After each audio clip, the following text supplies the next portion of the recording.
Rules of gun safety. 1. Always treat a firearm as if it is loaded. 2. Only point a firearm at an intended target. 3. Keep your finger off the trigger, out of the trigger guard. 4. Be certain of your target, backstop and beyond.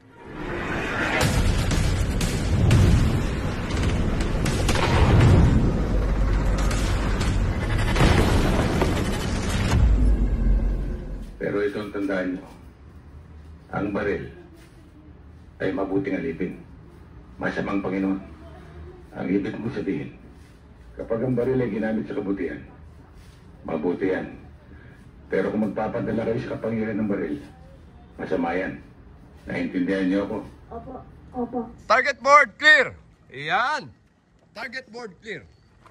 So may timer tayo, no? May timer tayo. Ang gagawin natin, puputukan natin yung ulo ng board gamit ang Gearsan ni Sir Marco Yu Alday, no? So tignan natin kung kaano kabilis. Itapat mo yung timer tol sa ano. Puputok tayo. Sir, eto ba? Eto no? Sa ibabaw. Oo. So si ano ang pag-timerin mo? Ikaw pag-timer, sir. Tapos ipakita na lang niya yung tama, no? So yung mangyayari po, puputukan natin yung ano, dito ka bro. Puputukan natin yung ulo ng mabilis. Kailangan po tumama yan, no? Are you ready? Are you ready? Stand by! Up! Verify. 1.27. Tingnan natin. 1.27. 1.27, no? So pumasok, no? So yan, may timer tayo ha. Gagamit natin ay Gearsan na 1911 na baril ito ng Sir Marco Yu Alday. Hindi natin to baril. Sir Don, So tingnan pa ulit natin. Aha. Ano kanina oras? 1.27. 1.27. Ready. Stand by. Op, ulitin natin. Nauna ako sa oras. Are you ready? Stand by. Hit. 1.53. Ha? 1.53. One hole. Ilan oras? 1.53. Sino mabilis? Yung kanina, 1.7. Yung kanina?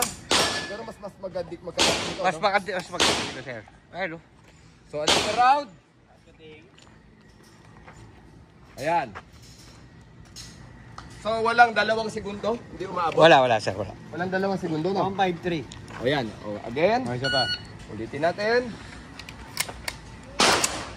Are you ready? Okay. Ready. Stand by. Hit.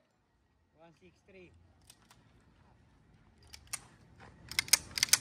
So, hindi umaabot talaga ng 2 segundo, no? Wala, sir. So, yun po. Doon sa nagsasabi na hindi tayo nagta-timer, may daya yung putok natin, mabagal tayo. Kayo na po ang bahala, mga sir. No? Salamat po. One Gun Filipino.